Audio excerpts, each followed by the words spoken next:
Hello everyone, I am Hunter SC. Here we're going to take a look at the new Heart of the Swarm units. We've seen them before, but there have been a lot of changes, some additions, some removals, some crazy buffs as well. We're going to see lots of cool gameplay here.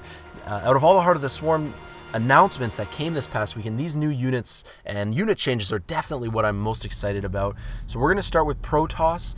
The Mothership core, you can actually build this very early as an attachment to your Nexus. Once you build a gateway, that unlocks Purify, which turns it into like a photon cannon.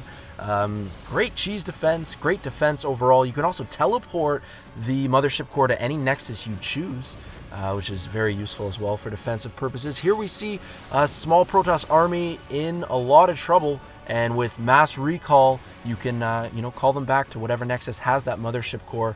Can definitely save you a lot of money on that army tab for sure. Here we're going to look at a support unit, the Oracle, and with Entomb it casts force fields over all the mineral patches so the workers can't mine. You can destroy the force fields, you can target them, or if you've got a spine crawler close by, that would be really helpful too. The next ability for the Oracle, Cloaking Field, is going to cause a major problem for these Zerglings. There's no Overseer in sight, and with some well-placed force fields, those Zerglings are not going to last very long. Moving right along, though, to the Tempest, and the latest and greatest upgrade for the Protoss, coming from the Fleet Beacon, Gravity Sling adds an additional 12 range for a total of 22 on the Tempest. Absolutely ridiculous. Of course, you need a spotter for sure when dealing with those crazy ranges. Here we see everything. Mass recall, we see the Cloaking Field going up, and these Tempests are going to make quick work of this Zerg army. Very poor engagement for our Zerg player there.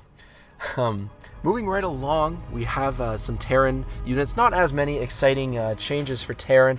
First, we're going to see the Battle Hellion. Now, you actually spawn Battle Hellions from the factory, and they spawn in Battle Hellion form. It just makes them a lot more robust. They're going to last a lot longer. They take a lot more damage.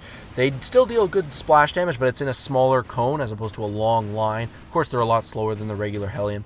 The WARHOUND has got long-ranged missiles that are on an autocast, 6-second autocast. They can attack mechanical only. They're going to be really good for breaking siege lines, and that's going to diversify TVT a lot, which is cool.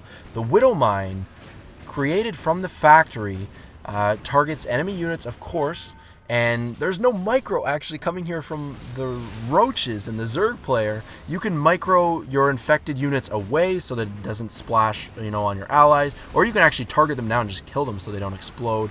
And then here is just going to be a big engagement, TVP, but with this many Warhounds against the mechanical Protoss army, they're just going to melt away pretty quickly there. Of course, with Zerg, we've got some really cool changes as well. The Overseer's back. It was removed. Now it's back for detection. Here we're looking at the Swarm Host, though, and the Swarm Host has changed. These Locusts are now ranged. They used to be melee. Locusts can target air, they can target ground, they respawn every 20 seconds or so, good for breaking siege lines and just, like ranged assault. They do a lot of damage too, 14 damage and 110 hit points. Those Locusts are pretty powerful for sure. This abduct ability from the Viper is going to pull these 4 siege tanks way out of position to get killed off by the roaches. They can also rescue allied units with that same ability.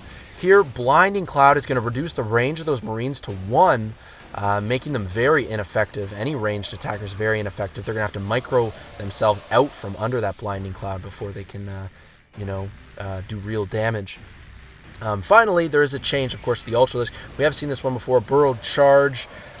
Just getting those Ultralisks in position very quickly and knocking back all kinds of, Marines in the case that we just saw, knocking them back as well as a nice bonus. And here we're just going to have a final assault from the Zerg player.